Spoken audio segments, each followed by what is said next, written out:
हम एक सवाल उठाएंगे, will take only one question और उस क्वेश्चंस को मल्टीपल तरीके से सोचने की कोशिश करेंगे, अलग अलग तरीकों से सोचने की कोशिश करेंगे और उन अलग अलग तरीकों से सोच के हम फाइनली सेम जगह सेम आउटपुट पे पहुंचेंगे। पर सोचने के तरीके कितने तरह के हो सकते हैं, हमारी पूरी पार्टिकल डायनामिक्स का ये रिवीजन रहेगा। बहुत आसान सवाल से लेके हम बात करेंगे और उस सवालों को हम समझने की कोशिश करेंगे कि क्या क्या तरीके लगाए जा सकते हैं।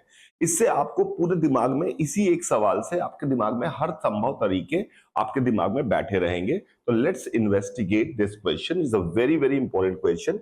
यहाँ पे क्या है, एकदम सिंपल सवाल है। एक मास m का एक पार्टिकल है और एक स्प्रिंग से बंधा हुआ है, एक स्प्रिंग से बंधा हुआ है और एक 2m मास का पार्टिकल है और लेट्स से ये v वेलोसिटी से जा रहा है और इस t इक्वल टू 0 का फोटो दिया हुआ है।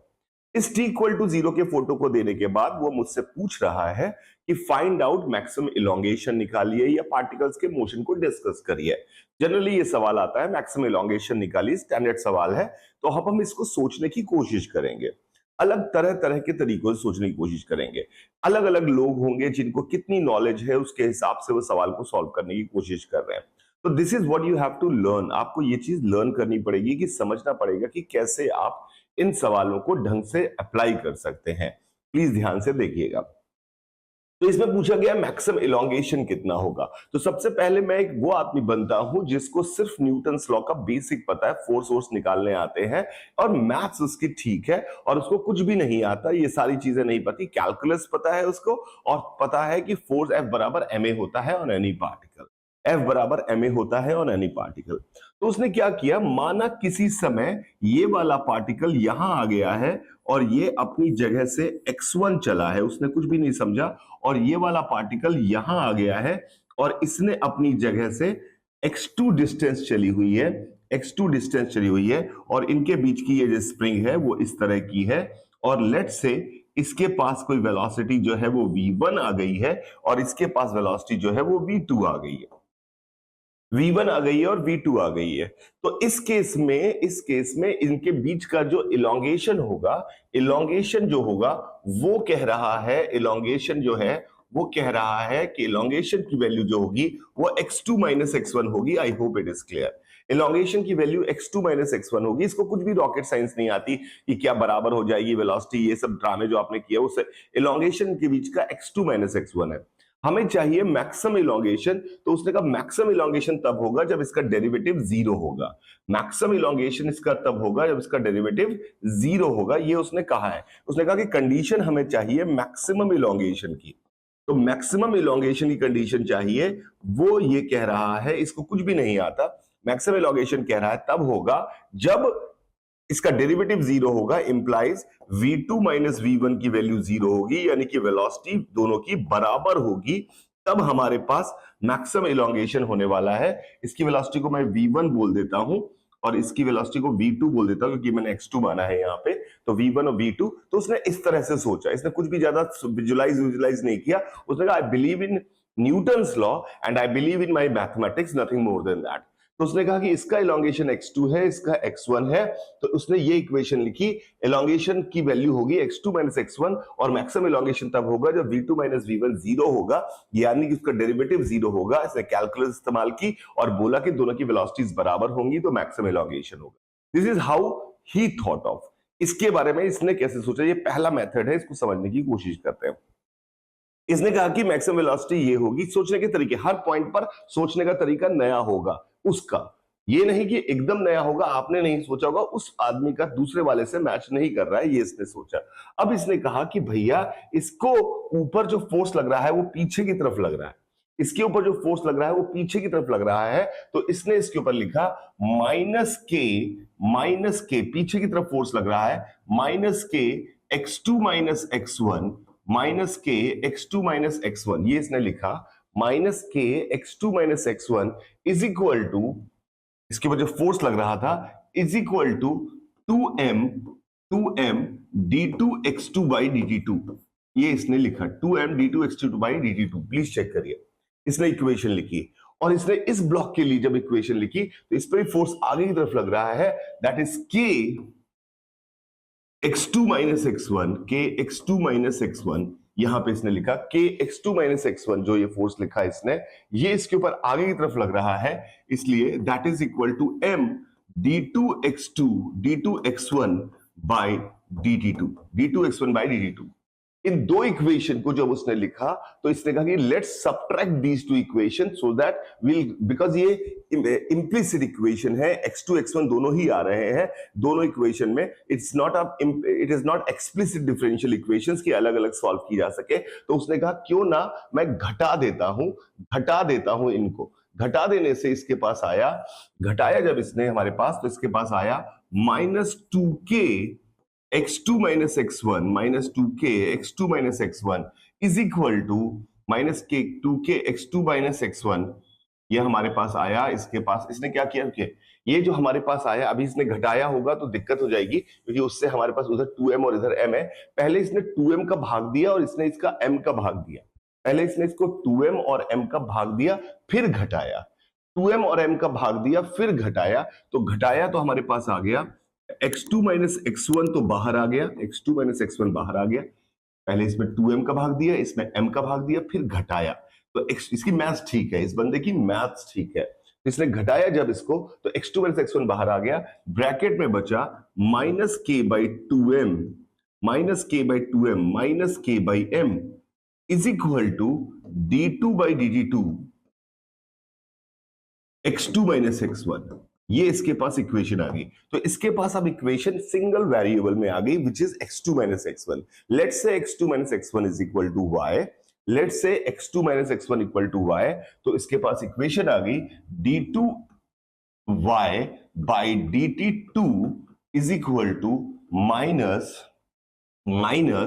k बाई 2m है और k बाई m है, तो इसको अगर हमने लिखा 2k बाई 2m यानी 3k by 2m minus 3k by 2m d2y 3k by 2m into y, ये इक्वेशन इसके पास आ गई। ये मैथ्स की डिफरेंशियल इक्वेशन इसके पास आ गई। अब ये जो मैथ्स की डिफरेंशियल इक्वेशन इसके पास आई है, इसको सॉल्व करने के लिए इसके पास दो मेथड है। एक ये इसको पता हो कि इस डिफरेंशियल इक्वेशन का सॉल्यूशन क्या होता है, तो जो आपको पता होना चाहिए, तो ये लर्निंग क्या है, आपको इस डिफरेंशियल इक्वेशन का सॉल्यूशन पता होना चाहिए। आपको किसका सॉल्यूशन पता होना चाहिए? अगर आपको इक्वेशन कभी मिल जाए second order d2x by dt2 is equal to omega square x, अगर कभी मिल जाए प्लस के साथ ये डिफरेंशियल इक्वेशन मिल जाए, या आपके पास इक्वेशन आ जाए d2x by dt2 is equal to minus omega square X, because standard equations है तो इनके सॉल्यूशन इंटीग्रेट करके निकाल सकते हैं, it's not a big deal, because d2x by dt2 को vdv बाई dx लिखकर हम सॉल्व करके निकाल सकते हैं, हम बिल्कुल सॉल्व कर सकते हैं, पर इनके सॉल्यूशंस पता होने चाहिए। इसका सॉल्यूशन होता है x is equal to a e की power omega t plus b e की पावर माइनस ओमेगा t, ये इसका सॉल्यूशन होता है। ये याद रखिएगा आगे से, क्योंकि ये बहुत बार इस्तेमाल होने वाली इक्वेशन है। जब भी d2x बाई dt2 इस तरह का फॉर्म आता है, ओमेगा स्क्वायर x टाइप का फॉर्म आता है, तो इसका सॉल्यूशन ये होता है। और इस तरह का जब माइनस के साथ आता है तो इसका सॉल्यूशन होता है a sine omega t plus theta, a sine omega t plus theta, ये इसका फॉर्म आता है, इसका फॉर्म आता है a sine omega t plus theta. इस तरह की डिफरेंशियल इक्वेशन जो होती है, होमोजेनियस डिफरेंशियल इक्वेशन जब हमारे पास है तो उनका सॉल्यूशन ये आता है। मैं मैथ्स भी सिखा रहा हूं कि क्या आएगा, तो इसका डिफरेंशियल इक्वेशन का सॉल्यूशन ये होता है, इसके डिफरेंशियल इक्वेशन का सॉल्यूशन ये होता है। Please keep this thing in mind, because some time in life it may be useful, जहां पे बाकी जनता अपनी मैथ्स में परेशान हो रही होगी, आप शायद थोड़ा तेज काम कर ले जाएंगे, because if you identify some standard differential equation and their solution, it would be good for you. It would be good for you. So it is good to know the solution of this equation. By the way, I'm telling you extra information कि अगर कभी life में आपको ऐसी differential equation मिल जाए d2x by dt2 a times plus b dx by dt plus cx बराबर 0, a b c can have any positive negative value। अगर आपके पास ऐसी डिफरेंशियल इक्वेशन मिल जाए, ऐसी डिफरेंशियल इक्वेशन मिल जाए, तो आपको कैसे सॉल्व करना है, इसको सॉल्यूशन भी मैं आपको बता देता हूं। ये डिफरेंशियल इक्वेशन जब आपके सामने आ जाए, इसको कहते हैं होमोजीनियस, में कोई कांस्टेंट का टर्म नहीं है। और डेरिवेटिव्स के टर्म, ये क्यूबिक भी हो सकती थी, ये फोर्थ ऑर्डर की, फोर्थ पावर की भी हो सकती थी, यानी कि ये डी क्यूब d3x/dt3 भी हो सकती थी, d4x/dt4 भी हो सकती थी, कुछ भी हो सकता, पर इसमें कांस्टेंट टर्म नहीं आने चाहिए। बाकी सारे टर्म आने चाहिए पर कांस्टेंट टर्म नहीं आना चाहिए। इसे होमोजीनियस डिफरेंशियल इक्वेशन कहते हैं। इसका सॉल्यूशन करने का तरीका होता है let x is equal to ई की power alpha t. Let x equal to ई की पावर अल्फा टी। जब आपके पास ये इक्वेशन आती है तो आप मानते हैं लेट x इक्वल टू ई की power alpha T. This is a solution, this is a standard solution. We assume to solve this equation we assume this कि let x is equal to e की power alpha t। तो उससे हमारे पास ये differential equation turn around हो जाती है a alpha square plus b alpha plus c is equal to 0 में। ये इक्वेशन हमारी इसमें टर्न आउट हो जाती है। तो हमने x की वैल्यू मानी e की पावर अल्फा t और ये इसमें टर्न आउट हो जाती है। तो इसके दो सॉल्यूशंस आते हैं, इसके सॉल्यूशंस आते हैं, इसके सॉल्यूशंस आते हैं, सॉल्यूशन आते हैं अल्फा 1 अल्फा 2। ये alpha 1 alpha 2 positive, negative, imaginary, real कुछ भी हो सकते हैं। अल्फा 1 अल्फा 2 के सॉल्यूशन आते हैं। तो हम कहते हैं इसके बाद the general solution of this equation is general solution इस इक्वेशन का हो जाएगा x is equal to a times e की power alpha 1t plus b e की power alpha 2t। Did you get that? Because e की power alpha 1t भी इसका solution है, e की पावर अल्फा 2t भी इसका सॉल्यूशन है।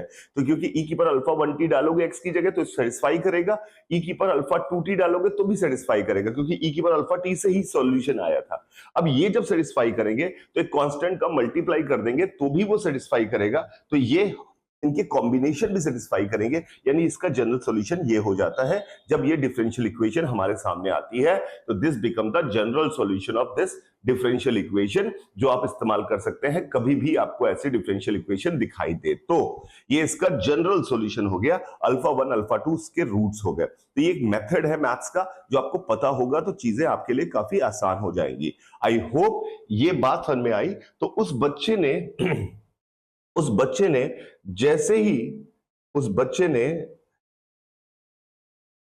जैसे ही ये देखा कि d2y/d2 is equal to -3k/2my है, तो इसने तुरंत बोल दिया कि y का जो सॉल्यूशन हमारे पास आएगा, y का जो सॉल्यूशन आएगा वो आएगा a अननोन है हमारे पास, साइन a की जगह a साइन 3k/2m यानी root 3k/2m root into t plus theta इसका सॉल्यूशन होगा।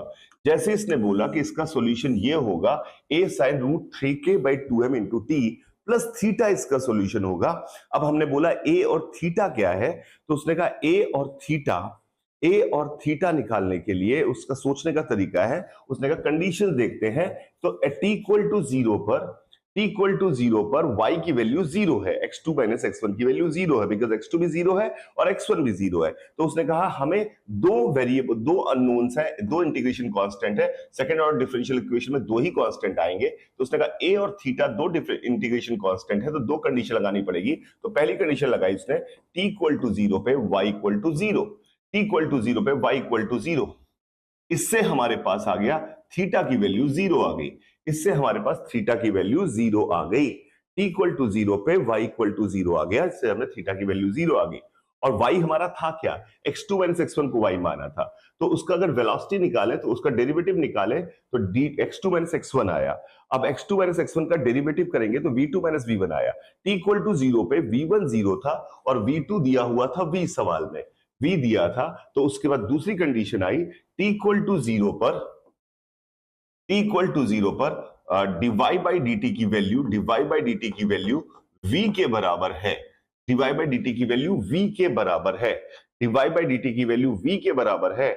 उससे उसके पास आंसर आ गया कि a रूट 3k/2m की वैल्यू v के बराबर है। उससे उसका a निकल के आ गया v under root 2m/3k v under root 2m by 3k निकल के आ गया और उसने कहा यही y की मैक्सिमम वैल्यू होगी, यानी इस सवाल का आंसर होगा मैक्सिमम इलोंगेशन यही होने वाला है। क्या आपको ये फर्स्ट मेथड समझ में आया? अगर आपको ये फर्स्ट मेथड समझ में आया तो मैं दूसरे मेथड पे भी बात करूंगा, पर सबसे पहले ये फर्स्ट मेथड समझ में आया कि नहीं आया? फर्स्ट मेथड समझ में आया। इस बंदे ने यहां पर कोई भी रॉकेट साइंस नहीं की थी। अब मेरा काम यह है, आपका होमवर्क क्या है, इस फर्स्ट मेथड से एक और सवाल दूंगा वैसे मैं करने को, पर इस फर्स्ट मेथड से आप इसमें x1 और x2 as a function of time निकालने की भी इंडिविजुअल कोशिश करिए कि x1 और x2 as a function of time कैसे निकालेंगे। It is the first method, most fundamental, believing in maths as well as the only principle of mechanics, that is Newton's law, F equal to ma. Nothing more than I required from Newton's law, that is F equal to ma is the only thing I require. And the another thing I know is my mathematics. By these two fundamentals I solved this question. It's a first method. I'll solve this question at least by 6-7 methods by understanding different way of thought processes. I hope it is clear. Every question is definitely helping you to understand something, that how to approach an equation. Please समझिएगा, पूरी particle dynamics में इससे ज्यादा कहानी कुछ है नहीं। इसमें मैक्सिमम इलोंगेशन ये हमारे पास आ गया, वेलोसिटी की वैल्यू हमारे पास a की value v under root 3m by 2k, जो भी 2m बाई 3k जो है वो निकालिएगा। आपका सेकेंड पार्ट ये है हर सवाल का, आपको इसमें मुझे x1 और x2 यानी उनकी वेलोसिटीज के बारे में, x1 x2 के बारे में कि क्या क्या होंगी, सब कुछ लिख के देने की कोशिश करनी है। Try to extend this mathematics, देखते हैं कि आप कहां तक पहुंच सकते हैं। बिकॉज आपको मैंने x2 माइनस x1 तो दे दिया as a function of time, तो अब आपको x1 और x2 individually as a function of time निकालने हैं, जो कि मुझे उम्मीद है कि आप निकाल सकते हैं। क्या मैं आपकी हेल्प करूं इसको निकालने में? निकाल सकते हैं, because you know x2 minus x1 as a function of time is known, then you can keep it here and then you have only x2 जो आपके पास है वो आप निकाल सकते हैं। आप कोशिश करेंगे तो हो जाएगा, पर प्लीज ट्राई जरूर करिएगा, बिकॉज यही सवाल जो है वो सबसे इंपॉर्टेंट आपके जीवन में बनने वाला है। ये सवाल जो हमने किया, हर सवाल से कुछ सीखने को मिलेगा। दूसरा, फिर से वही सवाल है हमारे पास, m है, एक स्प्रिंग है और एक 2m मास का पार्टिकल है। 2m मास का पार्टिकल है, वो v वेलोसिटी से जा रहा है, ये स्प्रिंग कांस्टेंट k है। इसमें पूछा गया है मैक्सिमम इलोंगेशन कितना होगा। अब इस बंदे ने इस सवाल को कैसे डील करा? उसने पहले जो जजमेंट किया कि पहले उसने कहा मैक्सिमम इलोंगेशन तब होगा जब x2 माइनस x1 का डेरिवेटिव 0 होगा, which is v2 minus v1 0। इसने इस चीज को कैसे समझा? उसने कहा सर 2m को अगर मैं v वेलोसिटी से खींच रहा हूं तो 2m जब आगे v वेलोसिटी से जा रहा है तो ऑब्वियसली इनके बीच का गैप बढ़ रहा होगा t इक्वल टू 0 पर as the time passes there will be spring force developed जो 2m की वेलोसिटी को रिड्यूस कर रहा होगा, 2m की वेलोसिटी को रिड्यूस कर रहा होगा और m की वेलोसिटी को बढ़ा रहा होगा। लेकिन जब तक 2m की वेलोसिटी m की वेलोसिटी से ज्यादा है तो वो उनके बीच के गैप को बढ़ाता रहेगा, क्योंकि आगे जाने वाला तेज चल रहा है तो गैप को बढ़ाता रहेगा। ये सोचने का तरीका है उसका। उसने कहा 2m आगे तब तक 2m इस गैप को तब तक बढ़ाता रहेगा जब तक 2m की वेलोसिटी m की वेलोसिटी से ज्यादा रहेगी, तब तक वो गैप को बढ़ाता रहेगा। पर in the course of time 2m की वेलोसिटी रिड्यूस हो रही है और m की वेलोसिटी बढ़ रही है, बिकॉज इलोंगेशन हो रहा है स्प्रिंग में, तो m को पुल किया जा रहा है और 2m को पीछे की तरफ पुल किया जा रहा है। तो इसलिए इनकी वेलोसिटी m की बढ़ रही होगी और 2m की घट रही होगी। तो मैक्सिमम इलोंगेशन तब होगा जब उसकी वेलोसिटी घटकर इसके बराबर आ जाएगी, क्योंकि अगले इंस्टेंट पर, उसके बाद के इंस्टेंट पर उसकी वेलोसिटी कम, क्योंकि वो लगातार घट रही है और इसकी वेलोसिटी ज्यादा हो जाएगी उससे, तो गैप कम होना स्टार्ट होगा। तो उसने इस लॉजिक से कहा कि मैक्सिमम इलोंगेशन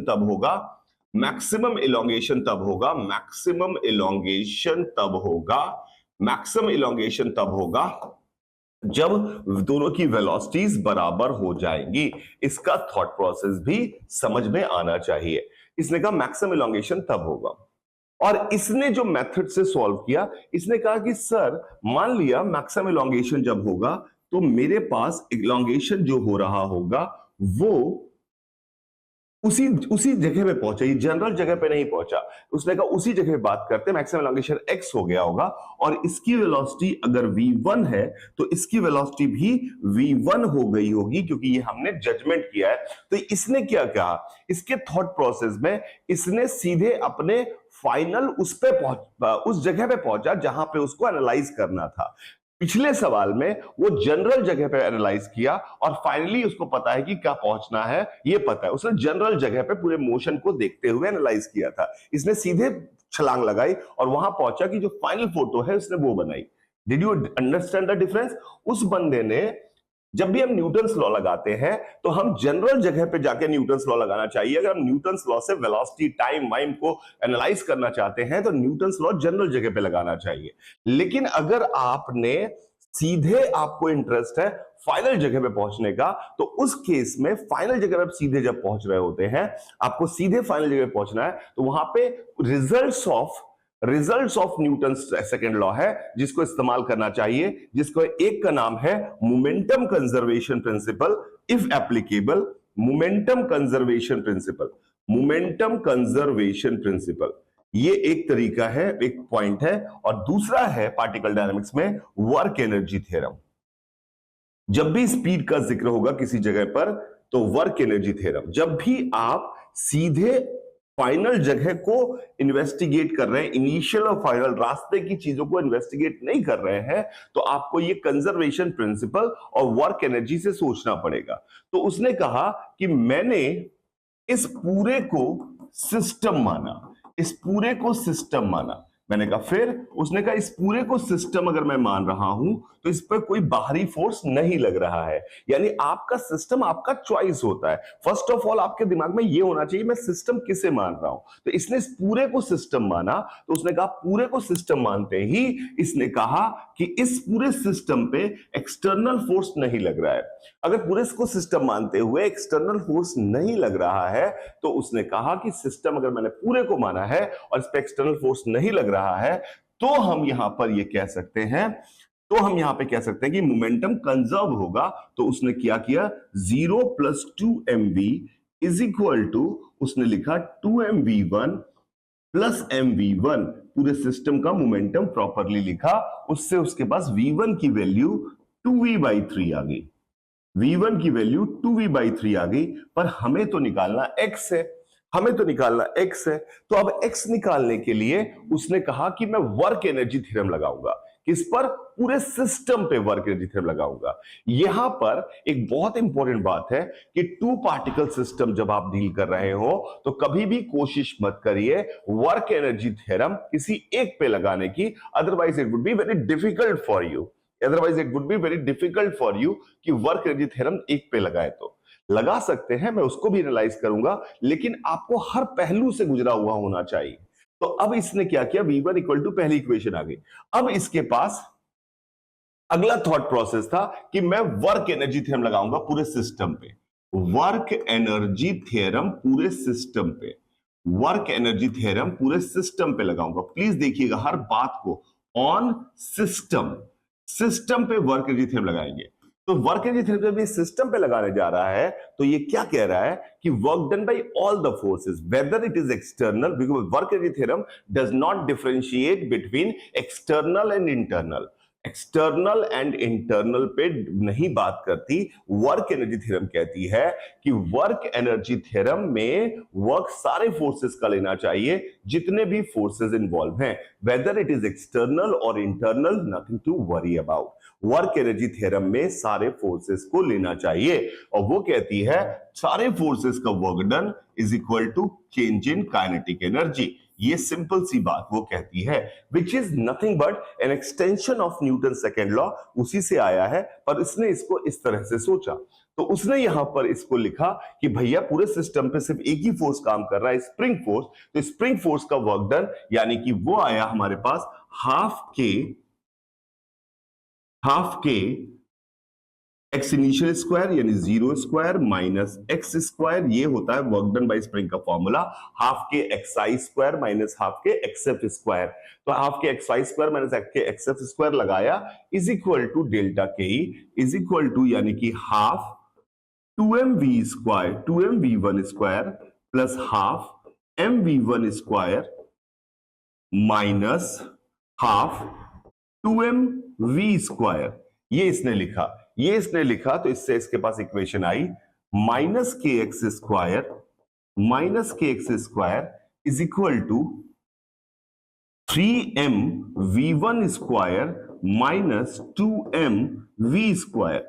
और v1 की वैल्यू इसने 2v/3 वहां से डाली, तो ये इसके पास इक्वेशन आया माइनस के एक्स स्क्वायर बराबर v1 की वैल्यू उसने डाली 2v/3, तो 4v स्क्वायर बाई 9 हो गया, तो 4v स्क्वायर बाई 9 यानी 4v स्क्वायर बाई 3 हो गया, तो ये हो गया 4mv square by 3, 4mv square by 3 minus 2mv square, 4mv square by 3 minus 6mv square by 3, तो ये आ गया माइनस 2mv स्क्वायर बाई 3। तो हमारे पास आ गया minus k x square is equal to minus 2m/3 v square. इससे हमारे पास x की वैल्यू आ गई under root 2k/2m/3k times v, which is of course the same answer as we previously got।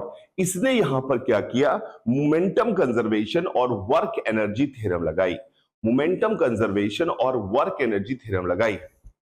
ध्यान से समझिएगा, हर पूरी फिजिक्स समझ में आ जाएगी। मोमेंटम कंजर्वेशन और वर्क एनर्जी थ्योरम लगाई।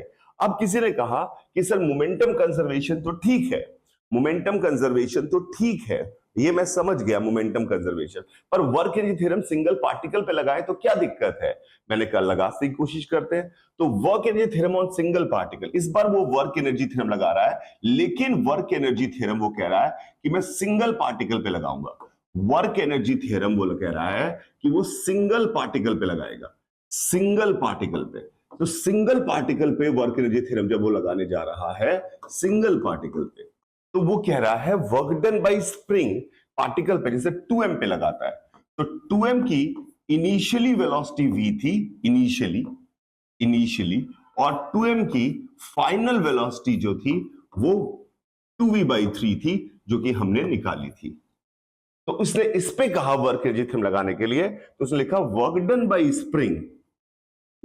Bye spring is equal to k final minus k initial. But यहां पे work done by spring is not known, work done by spring not known, because work done by spring में, work done by spring जब हम बात कर रहे होते हैं तो उसका डेरिवेशन हमने किया था कि अगर फोर्स kx है तो kx dx का integration work done by spring होता है, x में चेंज। पर यहां पे अगर मैं 2m पे देखूं तो फोर्स तो kx है, और जो पॉइंट का डिस्प्लेसमेंट है उस पॉइंट का वो dx नहीं है, क्योंकि उसका डिस्प्लेसमेंट और जो m का डिस्प्लेसमेंट है उनका डिफरेंस dx है, क्योंकि x हमने इलोंगेशन को माना है, तो dx is change in elongation, तो इलोंगेशन का चेंज इसका डिस्प्लेसमेंट नहीं है, इसका डिस्प्लेसमेंट अलग है, इसका डिस्प्लेसमेंट अलग है। तो यहां पर हमें वर्क डन बाय स्प्रिंग को लिखना पड़ेगा minus k x dx2, minus k x dx2 लिखना पड़ेगा, माइनस के एक्स dx2 लिखना पड़ेगा, because minus k x is the force and dx2 is the displacement, उसका आगे की तरफ हो रहा है, तो माइनस के एक्स dx2 लिखना पड़ेगा, जिसकी वैल्यू भी हमें सॉल्व करने को आती नहीं है। It is equal to half 2m into 2v/3 का whole square minus half 2m into v square, ये लिखना पड़ेगा। अब ये सॉल्व नहीं हो रहा है हमसे, तो हमने कहा कोई बात नहीं, अब हम दूसरे ब्लॉक पे लिखते हैं। Why it is always advise कि you have to write down the work energy theorem for a two particle system. If you want to write work energy theorem for two particle system, you have to write them for both of them together, because otherwise you are unable to solve. The work energy theorem will become again the hasty job, similar as the Newton's law के हिसाब से calculus फिर वापस से x2 एक unknown आ गया, solve करना पड़ेगा हमें। तो अब हम अगर m पे लगाएंगे, तो m पे वर्क एनर्जी थ्योरम जब मैं लगाने की कोशिश करूंगा, m पे वर्क एनर्जी थ्योरम लगाने की कोशिश करूंगा, तो m पे वर्क एनर्जी थ्योरम आएगी हमारे पास m के ऊपर, उसके ऊपर आएगी उसके kx का फोर्स लग रहा है आगे की तरफ, और लेट से वो dx1 आगे गया है, kx का फोर्स लग रहा है आगे की तरफ और वो dx1 आगे गया है, तो उसके पर आएगी हमारे पास हाफ m 2v/3 का whole square minus zero, because की काइनेटिक एनर्जी जीरो थी। अब हम इन दो इक्वेशन को जोड़ देते हैं। जैसे ही हम इन दो इक्वेशन को जोड़ते हैं तो हमारे पास आ जाता है integration minus k x dx d of x2 minus x1, d of x2 minus x1 he dx है, तो अब ये वही फॉर्म बन जाएगा जो हमने पहले किया था। तो this is how he has applied work energy theorem. Work energy theorem इसने अप्लाई की और इसने इंडिविजुअल पार्टिकल पे किया, पर इसमें मेहनत ज्यादा करनी पड़ी, पर आंसर इसका भी सेम आ रहा होगा। आई होप इन दो इक्वेशन को जोड़ के आपकी सेम इक्वेशन बन रही है। अब in place of work energy theorem, this guy has thought of mechanical energy conservation. Mechanical energy conservation, because mechanical energy conservation, पहली बात, mechanical energy conservation कब लगता है? जब कोई इंटरनल कंजर्वेटिव फोर्स के अलावा कोई फोर्स काम ना कर रहा हो। जब कोई इंटरनल कंजर्वेटिव फोर्सेस के अलावा कोई काम नहीं कर रहा हो, मोटा मोटा एक्सटर्नली उसके इंटरनल फोर्स के अलावा एक्सटर्नली कोई फोर्स काम ना कर रहा हो, यानी work done by external forces, work done by external forces is zero. I am saying external here, internal conservative force के अलावा जितने भी फोर्सेस हैं उन सबको एक्सटर्नल बोल रहा हूं। वो कहां लग रहे हैं वो मेरे लिए मैटर नहीं करता, उस सबको मैं एक्सटर्नल बोल रहा हूं। इंटरनल कंजर्वेटिव फोर्स के अलावा सबको मैं एक्सटर्नल बोल रहा हूं। तो यहां पे मैं बोलूंगा वर्क एक्सटर्नल जीरो है, तो इसलिए क्योंकि वहां तो फोर्स ही नहीं है, तो इसका मतलब है मैकेनिकल एनर्जी जो है वो कंजर्व रहेगी। मैकेनिकल एनर्जी कंजर्व रहेगी, तो उसने मैकेनिकल एनर्जी कंजर्व्ड कहेंगे, तो उसने इस समय यहां पे इस्तेमाल किया initially potential energy spring mass की zero plus kinetic energy half 2m v square and finally half kx square plus half 3m 2v by 3 का whole square, and by this he found out value of x which comes out under root 2m by 3k into v. Again he got the same answer, x की value इसके पास same ही आ रही है। I hope this method is also clear to you guys, और साथ ही साथ आपको यह समझ में आया mechanical energy conservation is nothing but an extension of work energy theorem which is applicable if external forces का वर्क डन जीरो हो। एक्सटर्नल फोर्सेस का वर्क डन जीरो हो, बिकॉज मैकेनिकल एनर्जी का फंडामेंटल था क्या से। अगर मैकेनिकल एनर्जी के पॉइंट ऑफ व्यू से मैं बात करने की कोशिश करूं तो मैकेनिकल एनर्जी था क्या, तो हमें यह पता है work energy theorem, work done by external plus work done by internal conservative forces is equal to K final minus K initial. This is what we know. और ये work done by internal conservative principle is only one thing we know कि work done by internal conservative forces is UI minus UF. तो यहां पे आ गया हमारे पास work done by external plus UI minus UF is equal to KF minus KI is equal to KF minus KI. Work done by external is equal to आ गया KF plus UF minus के आई plus you आई, ये हमारे पास आ गया, और इस चीज को हमने नाम दे दिया मैकेनिकल एनर्जी। तो एक्सटर्नल एजेंट का वर्क डन हमारे पास डेल्टा एम ई के बराबर आ गया, और एफ एक्सटर्नल की वैल्यू हमारे पास डेल्टा पी के बराबर आ गई। तो it gives a sense of similarity in the relation. That's why mechanical energy conservation principle has an important value, because ये बिल्कुल वैसे ही कहता है कि बाहर के फोर्स होंगे तो मोमेंटम चेंज करेंगे, बाहर का फोर्स अगर काम करेगा तो मैकेनिकल एनर्जी चेंज करेगा, अदरवाइज मोमेंटम और मैकेनिकल एनर्जी कंजर्व रहेंगे। तो this is why mechanical energy conservation it has an important way of thinking, because it gives us similar kind of feeling as if momentum conservation हम देता है कि बाहर से कुछ नहीं करोगे तो मेरा भैया कुछ बिगड़ेगा नहीं, मोमेंटम सेम रहेगा। हमारा क्या नहीं बिगड़ेगा, अगर बाहर से किसी ने हम पे कुछ नहीं किया तो हम पे क्या नहीं बिगड़ेगा, हमारा क्या नहीं बदलेगा। हम बदल तो रहे हैं, पर हमारी कौन सी चीज है जो मेरी पहचान है जो नहीं बदलती है जब तक बाहरी लोग इंटरफेयर नहीं करते हैं मेरे साथ, वो पहचान है मेरी मैकेनिकल एनर्जी, वो पहचान है मेरी मोमेंटम। तो इन दो पहचानों को इतनी अहमियत दी गई है। आई होप ये बात भी आपको अच्छे से समझ में आ गई होगी। The second method is also very very clear to you guys. m mass का पार्टिकल स्प्रिंग के साथ कनेक्टेड था और 2m मास के पार्टिकल को v वेलोसिटी दी गई है। 2m मास के पार्टिकल को v वेलोसिटी दी गई है। पूछा फिर से सेम सवाल गया है, what is the maximum elongation, what is the maximum elongation. तो एक बंदा ने सोचा कि मैक्सिमम इलोंगेशन कितना होगा, उसने कहा अगर मैं m पे खड़ा हो जाऊं, if I observe it from m, if I observe it from m, अगर मैं m से ऑब्जर्व करूं इसको, तो मेरे को दिखाई देगा कि सिर्फ 2m चल रहा है और मैक्सिमम इलोंगेशन तब होगा जब 2m की वेलोसिटी 0 हो जाएगी। तो उसने कहा मैक्सिमम इलोंगेशन का मतलब होगा 2m उसके आगे नहीं जा सकता, मैं तो चल ही नहीं रहा हूं क्योंकि ऑब्जर्वर नेवर मूव्स, तो उसको लग रहा है सिर्फ 2m चल रहा है। मैक्सिमम इलोंगेशन तब होगा जब 2m की वेलोसिटी 0 हो जाएगी, 2m की वेलोसिटी 0 हो जाएगी, 0 हो जाएगी, 2m की वेलोसिटी 0 हो जाएगी, तब मैक्सिमम इलोंगेशन होगा। मैक्सिमम इलोंगेशन तब होगा 2m की वेलोसिटी 0 हो जाएगी, तब हम यहां पर 2m की वेलोसिटी 0 हो जाएगी, तब हम यहां पर यह बात कहेंगे कि भैया कि ये मैक्सिमम इलोंगेशन है। तो m ने कहा कि मैं यहां से चढ़ के देखूंगा। मैंने कहा यार लेकिन तुम खुद एक्सेलरेट कर रहे हो, तो इस ऑब्जर्वर से मैंने कहा कि भैया आप खुद एक्सेलरेट कर रहे हैं, आपके लिए न्यूटन्स लॉ तो वैलिड नहीं है, तो क्या करेंगे। उसने कहा न्यूटन्स लॉ वैलिड नहीं है, पर मैथमेटिकल करेक्शंस लगाकर न्यूटन्स लॉ वैलिड किए जा सकते हैं। तो मैथमेटिकल करेक्शन यानी कि इसके लिए, इस ऑब्जर्वर के लिए f is not equal to ma, because a is something he is observing.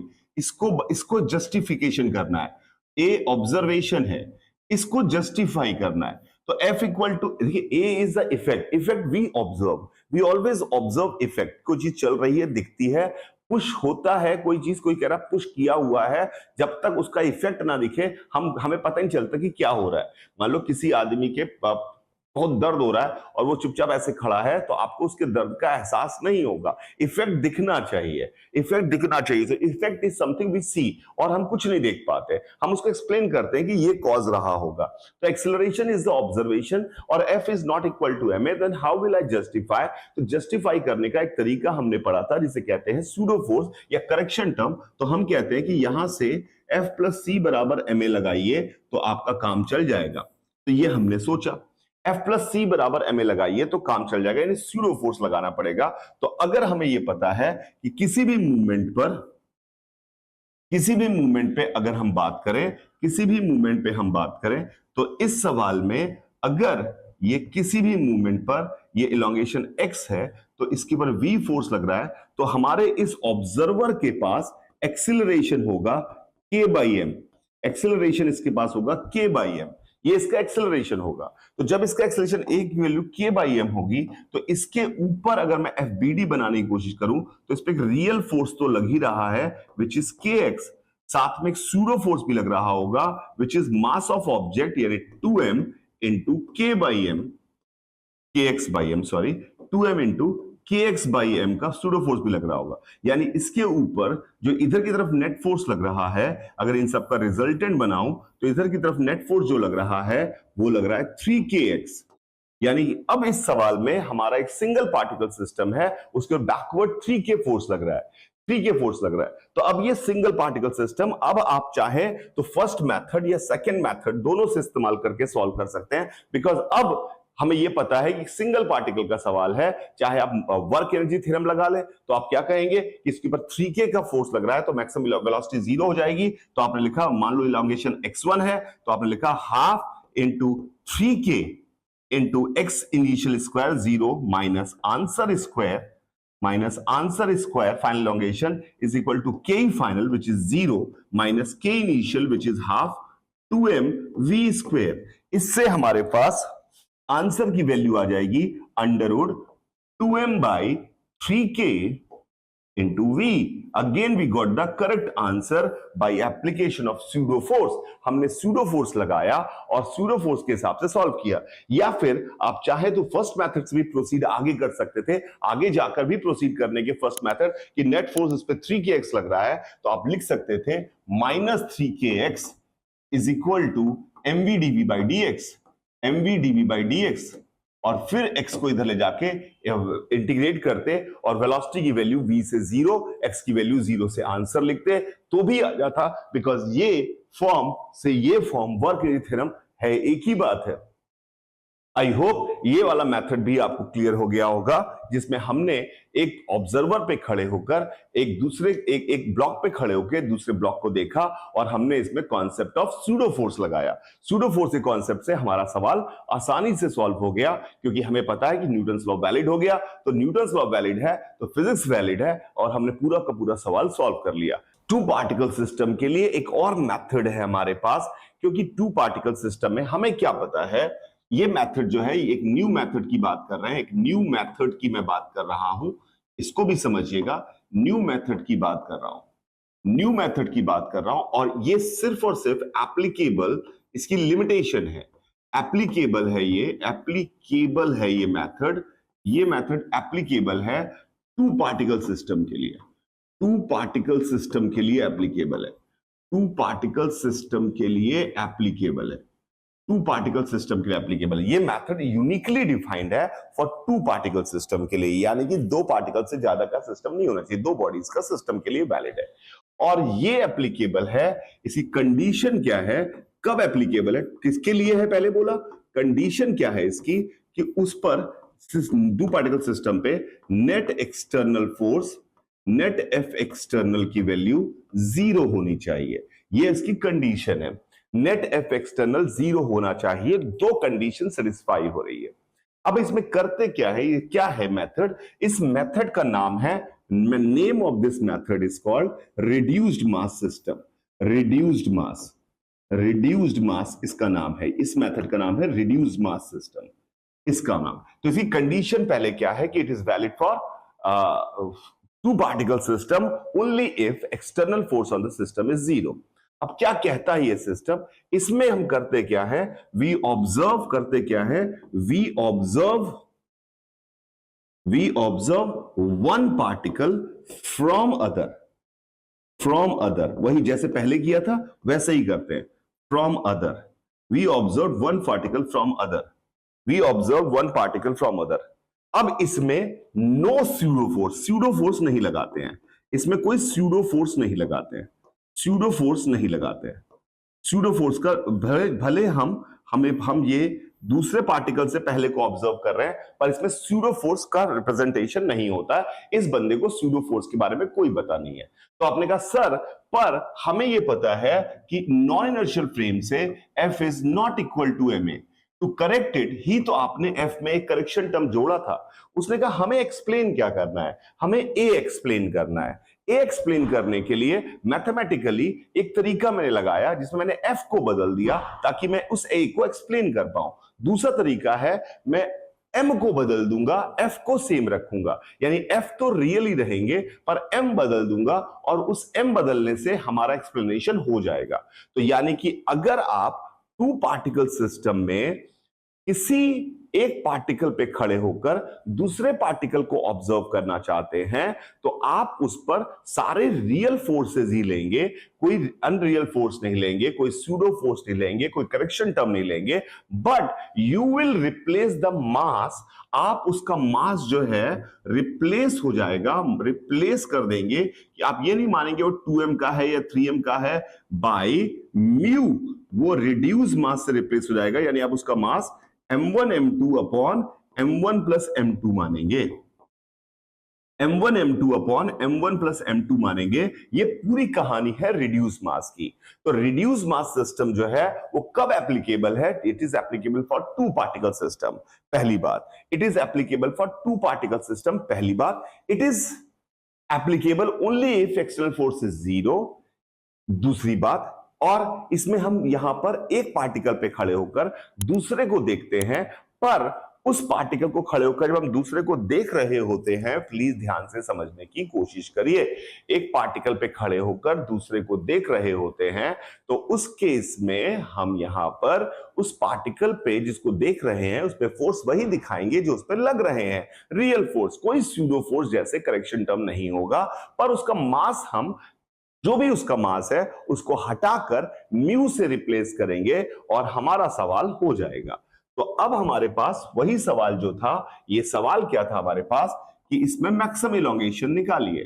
तो m यहां पर था और ये 2m था और हम इसके पास वेलोसिटी v थी और स्प्रिंग k की लगी है, तो कोई 3k pk की नहीं लगी है। तो इस सवाल को अगर इसने ऑब्जर्व करना स्टार्ट किया तो इसके हिसाब से क्या दिख रहा है? इसके हिसाब से दिखा कि ये तो एक दीवार है, ये एक दीवार है और यहां पर एक ब्लॉक है जिसका मास है 2m/3 और वो v जो दिख रहा है उसको v वेलोसिटी जा रहा है और सिर्फ एक स्प्रिंग k की लगी हुई है जो इसके ऊपर स्प्रिंग फोर्स लगाएगी। तो उसने कहा what is the maximum elongation? उसने कहा ये क्या घटिया सवाल है, maximum elongation will be then when it will stop, जब इसकी फाइव वेलोसिटी 0 हो जाएगी। तो उसने कहा work done by spring, yes work energy theorem लगा दे या मैकेनिकल एनर्जी कंजर्वेशन लगा दे, एक ही बात है। तो उसने वर्क एनर्जी थ्योरम लगाई, उसने कहा half k 0 square minus answer square is equal to k final which is 0 minus k initial which is half 2m/3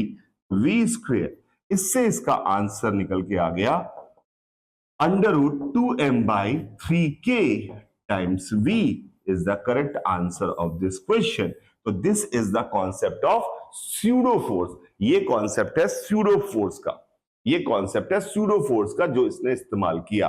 did I make it clear कि pseudo force कब एप्लीकेबल है, क्या limitation है और क्या करते हैं? क्या आपको ये बात क्लियर हुई? Please tell me if it is clear. Sai, Priyank, विशाल,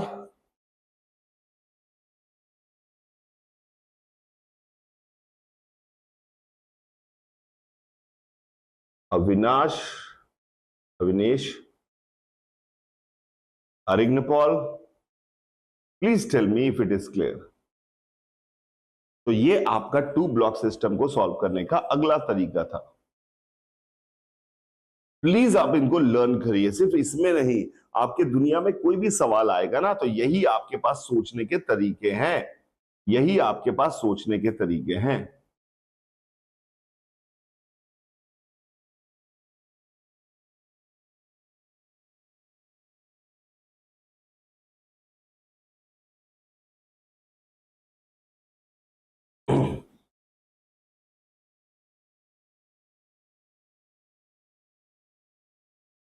बहुत बढ़िया।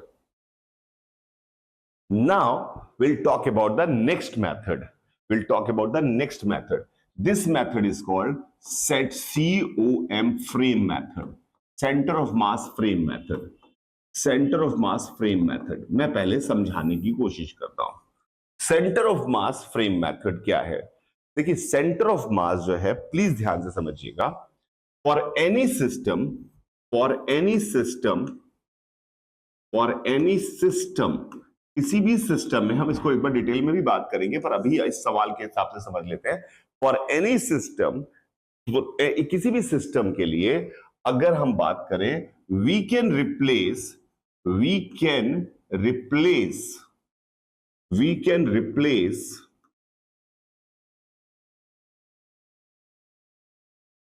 all the particle, जितने भी सिस्टम में पार्टिकल्स हैं, by a single particle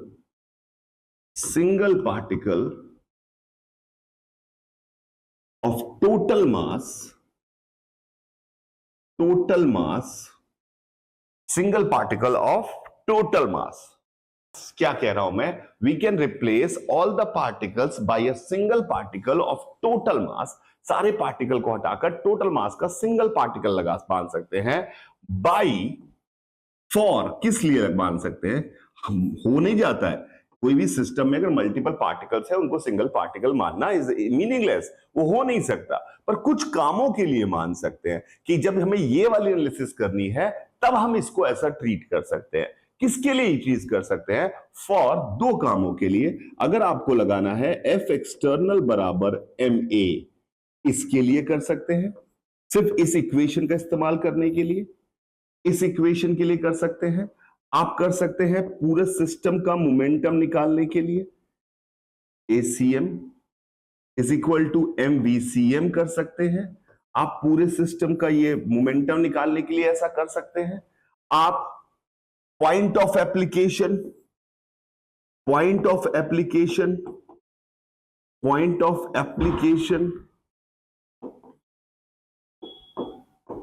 of mg और स्यूडो फोर्स के पॉइंट ऑफ एप्लीकेशन के लिए और mg के पॉइंट ऑफ एप्लीकेशन के लिए भी आप सारे चीज को रिप्लेस करके एक सिंगल पार्टिकल मान सकते हैं। इसके अलावा आपने किसी भी चीज के लिए किया तो आप गलत कर रहे हैं। यानी ऐसा नहीं हो सकता ना कि बॉडी है, आप मेरे एनएमएस सर को एक पार्टिकल की तरह ट्रीट कर लें, ये नहीं हो सकता, बिकॉज एनएमएस सर की बॉडी का स्ट्रक्चर जो है इट हैज सम वैल्यू।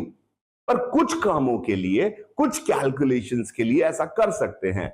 किस कैलकुलेशन के लिए? If you want to apply F बराबर ma तब आप कर सकते हैं। If you want to apply P system बराबर MVCM तब आप कर सकते हैं। अब आप ये बताने के लिए कि mg का फोर्स कहां लग रहा है या फिर mg कांस्टेंट mg का फोर्स है कहां लग रहा है और स्यूडो फोर्स कहां लग रहा है, उन काम चार के लिए जैसे काइनेटिक एनर्जी निकालनी है तब आप नहीं कह सकते कि एनएमएस सर की बॉडी एक पार्टिकल की तरह ट्रीट कर लो, तब काइनेटिक एनर्जी नहीं निकाल सकते, वहां नहीं अप्लाई कर सकते। To find out kinetic energy you can never do that.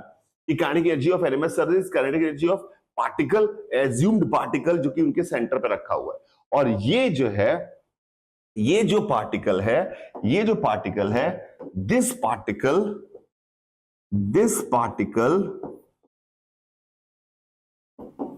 जो हमारा सिंगल पार्टिकल की बात कर रहे हैं, must be kept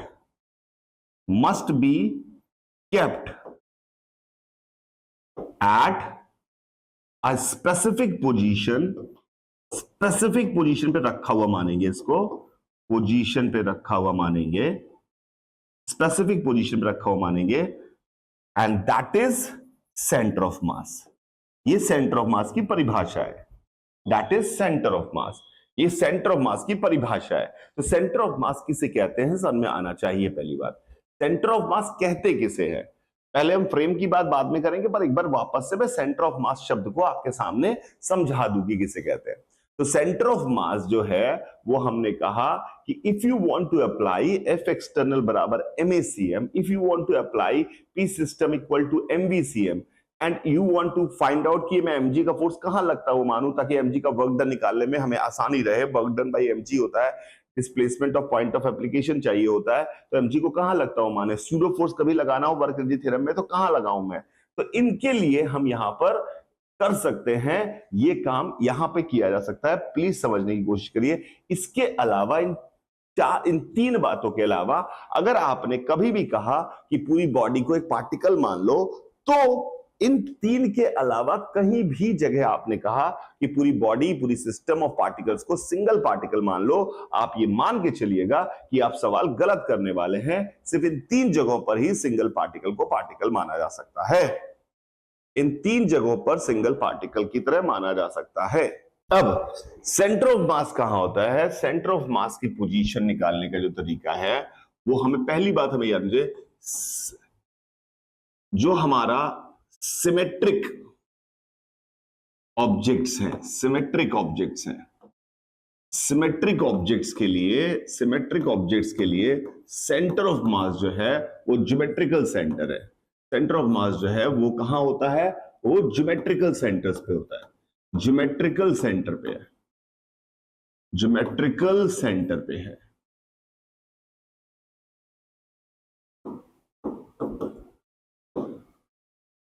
geometrical centre पे है, centre of mass is at the geometrical centre,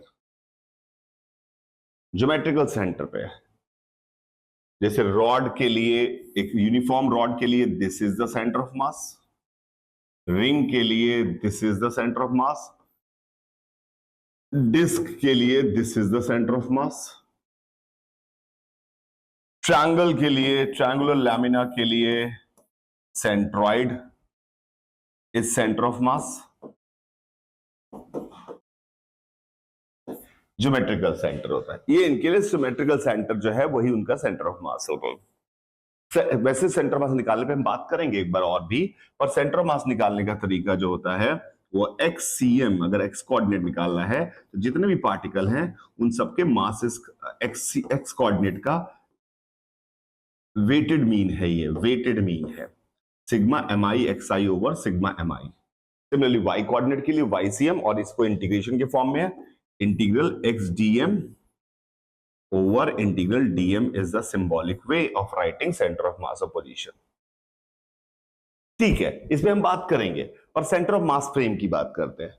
अगर हम किसी सिस्टम को, अगर हम सेंटर ऑफ मास फ्रेम पे वापस से आते हैं, पहले हमने सेंटर ऑफ मास समझा क्या होता है, सेंटर ऑफ मास फ्रेम पे आप वापस आते हैं।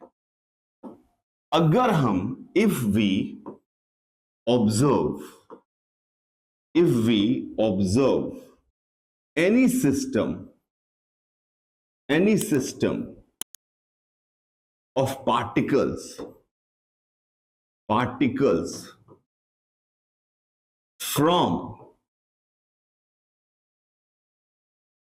Centre of mass frame, centre of mass frame से हम उस पूरे सिस्टम को देखने की कोशिश करें, उसके सेंटर ऑफ मास फ्रेम से यानी सेंटर ऑफ मास पे बैठकर देखने की कोशिश करें, तो हमें क्या क्या चीजें दिखाई देंगी। हमें पक्के से दिखाई देगा, हम अगर सेंटर ऑफ मास पर ही बैठे हैं तो ACM 0 है, ऑब्वियसली सेंटर ऑफ मास पे ही बैठे हैं, तो VCM भी 0 है, तो इसका मतलब है उस पर हमेशा नेट फोर्स F एक्सटर्नल 0 रहेगा।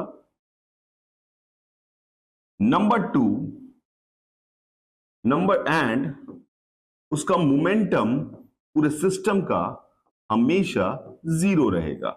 यानी दो बहुत इंपॉर्टेंट बात है कि अगर हम सेंटर ऑफ मास फ्रेम से देखें तो पूरे सिस्टम का एक्सटर्नल फोर्स 0 होगा और मोमेंटम भी 0 होगा। ये दो इंपॉर्टेंट बातें होती हैं कि पूरे सिस्टम का F एक्सटर्नल भी 0 होगा और मोमेंटम ऑफ द सिस्टम भी 0 होगा, मोमेंटम ऑफ द सिस्टम भी 0 होगा। ये दो इंपॉर्टेंट बातें हमने देखी सेंटर ऑफ मास पे बैठकर, सेंटर ऑफ मास पे बैठकर। तो अब हम देखते हैं वही सेम सवाल को समझने की कोशिश करते हैं।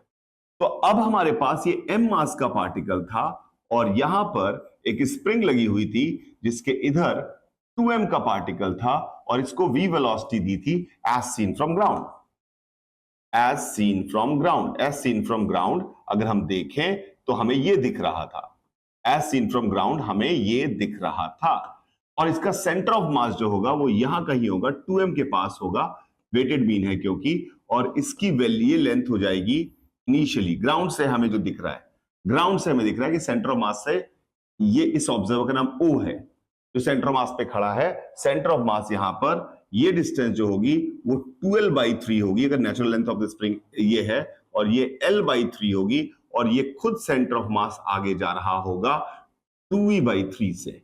वेलोसिटी ऑफ सेंटर ऑफ मास कैसे निकाली, total momentum upon total mass. Velocity of centre of मास कैसे निकाली, velocity of centre of mass is P system divide by mass total. तो ये ग्राउंड से आपको ऐसा दिख रहा होगा। और अगर अब O देखेगा तो O को क्या दिखेगा, as observed by O, observed by O, O को क्या दिखेगा, O को क्या दिखेगा, O को दिखेगा कि मैं एक दीवार हूं, मैं एक दीवार हूं, मैं चल नहीं रहा हूं तो मैं दीवार पे बैठा हुआ हूं, मैं दीवार हूं और मेरे दीवार के बाईं तरफ और दाईं तरफ दो अलग अलग पार्टिकल लगे हुए हैं, मेरे दीवार के बाईं तरफ और दाईं तरफ एक अलग अलग पार्टिकल लगे हुए हैं। मैं एक दीवार हूं, दीवार पे बैठा हूं और ये वाला पार्टिकल इधर की तरफ V/3 से जा रहा है और ये वाला पार्टिकल इधर की तरफ 2V/3 से जा रहा है। इसकी जो स्प्रिंग है उसका स्प्रिंग कांस्टेंट 3K/2 है और इसकी स्प्रिंग जो है उसका स्प्रिंग कांस्टेंट 3K है क्योंकि spring constant is inversely proportional to length. तो उसने कहा कि मेरे लिए ये दो सवाल है, मैं यहां रुका हुआ हूं और मैं ये इधर जा रहा है एक पार्टिकल, ये इधर पार्टिकल जा रहा है and I am also inertial frame because मेरी वेलोसिटी कभी नहीं बदलने वाली, तो मैं एक इनर्शियल फ्रेम भी हूं। तो मेरे लिए दो सवाल है, ये एक अलग सवाल है, ये एक अलग सवाल है। तो इधर का इलोंगेशन उसने कहा कि x1, उसने कहा कि जब रुकेंगे तो दोनों साथ रुकेंगे, क्यों, क्योंकि momentum from the system has to be 0 all the time. तो अगर ये रुकेंगे तो दोनों साथ रुकेंगे, ऐसा नहीं हो सकता कि वो पहले रुक जाए ये बाद में रुक जाए, यानी they will go like this from my point of view, if I'm O and these two particles they will go like this, stop, come back or come, stop, ऐसे ऐसे कर रहे होंगे। These two particles are performing in this manner। तो मैंने कहा इसका elongation जो होगा वो निकाले तो half 3K x1 square is equal to half 2mv/3 का स्क्वायर। तो इससे इसने x1 की वैल्यू निकाली इधर के साइड के एलोंगेशन की 2mv/3 का होल स्क्वायर। तो हाफ हाफ कैंसिल, तो ये आ गया हमारे पास √2m/3k इंटू v/3 और इसका इलोंगेशन उसने निकाला, उसने लिखा हाफ 3k/2 x2 स्क्वायर बराबर हाफ m 2v/3 का होल स्क्वायर, 2v/3 का होल स्क्वायर, ये उसने लिखा, ये उसने लिखा। प्लीज चेक करिए, हाफ, तो इससे हमारे पास आ गया x2 बराबर √2m/3k मल्टीप्लाई विथ 2v/3। तो मैक्सिमम इलोंगेशन उसने पूछा, मैंने कहा दोनों का मिला के मैक्सिमम इलोंगेशन कितना हुआ, तो आंसर उसने बोला x1 plus x2 and it comes out √2m/3k v1 v/3 और 2v/3 √2m/3k v is the answer and he got the same answer। और इसमें एक और अच्छी बात पता चली, इससे अगर मैंने पूछा इस ऑब्जर्वर के हिसाब से क्या हो रहा है, ये दोनों पार्टिकल को इंडिविजुअली देख पा रहा है, बड़ा इंटरेस्टिंग है, दोनों पार्टिकल को इंडिविजुअली देख पा रहा है। तो इसका मतलब है कि अगर इसके बारे में बात करें तो कहेगा ये SHM कर रहा है, ये SHM कर रहा है, आगे पीछे आगे पीछे आगे पीछे आगे पीछे SHM कर रहा है, और ये भी आगे पीछे SHM कर रहा है। ये वो ऑब्जर्वर बता रहा है जो कांस्टेंट वेलोसिटी से चल रहा है। तो bye knowing the motion concept of relative motion, हम इस वाले मेथड से दोनों पार्टिकल का सब कुछ इंडिविजुअली मुंह जवानी निकाल सकते हैं। व्हाई? बिकॉज आई नो कि इसके हिसाब से ये SHM कर रहा है, इसके हिसाब से ये SHM कर रहा है। तो अगर मैं इसकी वेलोसिटी के बारे में बात करूं तो इसके हिसाब से पहले इसकी वेलोसिटी प्लस v/3 थी, बीच में एक जगह जाके 0 हुई होगी, फिर वापस यहीं पर आकर माइनस v/3 होगी, फिर से 0 हुई होगी, फिर से प्लस v/3 होगी। ये हमने सेंटर ऑफ मास फ्रेम से 2m की वेलोसिटी की बात की। पर किसी ने पूछा ग्राउंड से बताइए, तो centre of mass itself is moving with constant velocity with ground 2v/3। तो उसने कहा उसका मतलब है हर जगह 2v/3 ऐड कर दीजिए बाय चेन रूल। तो ये उसकी वेलोसिटीज ग्राउंड से आ गई। तो आपने नोटिस किया कि इसकी वेलोसिटी ग्राउंड से अगर हम निकालें तो कभी भी निगेटिव नहीं हुई है, तो ग्राउंड से ये पार्टिकल कभी पीछे ही नहीं आया है। And even if you want to write down the equation of this, तो आप ये कहोगे ये SHM कर रहा है, 2m मास का पार्टिकल SHM कर रहा है जिसका 3k जो है उसका स्प्रिंग कांस्टेंट है। तो आपने कहा इसका displacement x2m with respect to centre of mass is nothing but a sin √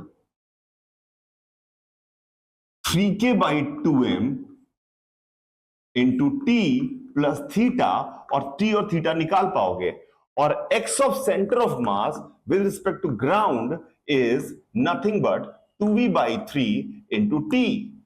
So if you are interested to find out the displacement of 2m from the ground itself, this method is very powerful. Why? Because you know x2m with respect to center of mass, you know x center of mass with respect to ground, then you can, by adding these two, you can find out x2m with respect to ground. So it comes out x of 2m with respect to ground comes out a sin √3k/2m into t plus theta plus 2vt/3. So this is the answer of the question of the particle का motion ground से भी कैसा होगा। और ए और theta तो आपको पता है मैंने इनिशियल कंडीशन से निकाल सकते हैं, क्योंकि t इक्वल टू 0 पे ए और थीटा के लिए t इक्वल टू 0 पे x2m/cm displacement is 0, x2m/cm, please check करिए, x2m/cm is 0 and t equal to 0 पर v2m/cm is v/3. By these two equations you can find out a and theta, and thus you can find out the value of everything. So you know all the possible way of dealing. आपको हर possible way, मैंने आपको इस particle से समझा, इस motion से समझाया, हर possible way समझाने की कोशिश की। आई होप ये 4-5 तरीके आपके दिमाग में अच्छे से बैठ गए होंगे।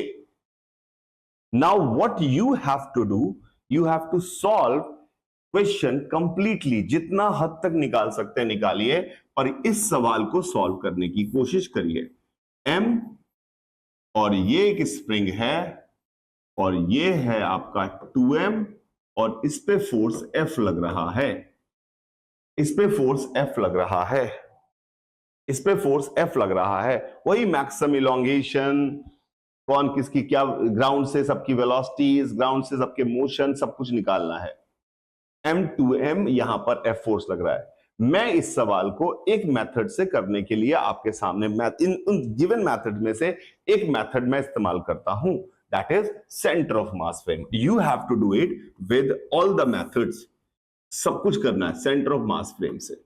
सेंटर ऑफ मास फ्रेम से अगर हम बात करें तो सेंटर ऑफ मास इसका वहीं पर होगा जहां पर हमने बात कही थी, इस जगह। तो सेंटर ऑफ मास फ्रेम से क्या हुआ, सेंटर ऑफ मास का एक्सीलरेशन होगा, एक्सीलरेशन इसका होगा इनिशियल F/3m। सेंटर ऑफ मास से एक्सीलरेशन उसका होगा F/3m। This time centre of mass is non inertial frame. तो सेंटर ऑफ मास के फ्रेम के हिसाब से अब फोटो ये है कि इधर हमारे पास एक 2m का पार्टिकल है, इस ऑब्जर्वर के पॉइंट ऑफ व्यू से बात कर रहा हूं, और उसके ऊपर एक F का फोर्स तो लग ही रहा है और 2F/3 का इधर भी लग रहा है। उसके ऊपर नेट फोर्स जो लग रहा है वो बाहर की तरफ F/3 का है। कैसे? एक हो गया F तो लग ही रहा था आगे की तरफ और पीछे की तरफ सूडो फोर्स।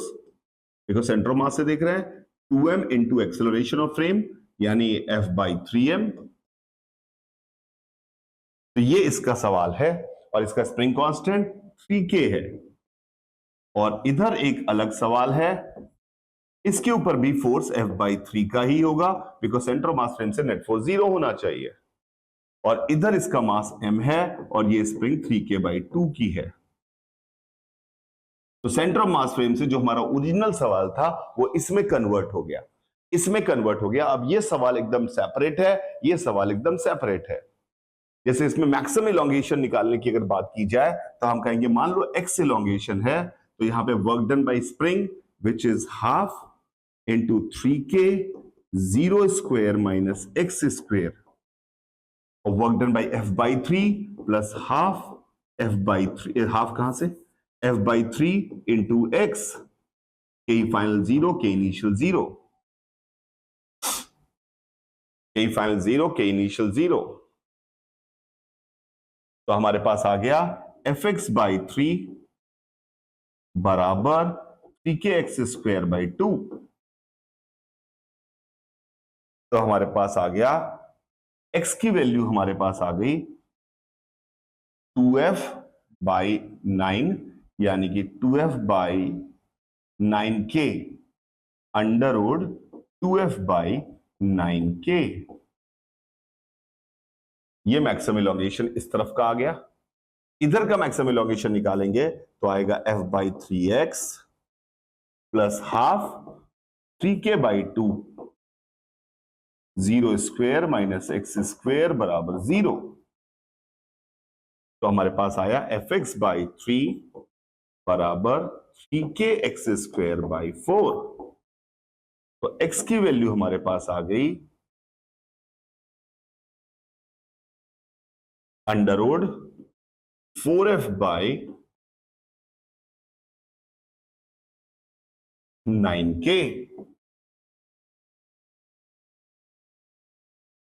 तो अलग अलग सवाल हमने थे, दोनों को अलग अलग सॉल्व किया और हमारे पास x1 x2 की वैल्यू आ गई, तो we can find out the total deformation. So this is idea I have given. Please try this question and this is the most important question for the day. इस पे काम करेंगे तो आपके लिए और मेरे लिए, हम सबके लिए बढ़िया रहेगा। ये आपके लिए बहुत इंपॉर्टेंट क्वेश्चन था जिससे आपको काफी कुछ सीखने को मिलेगा। I hope it is clear. Thank you very much. Bye रहेगा सभी को। Enjoy your life.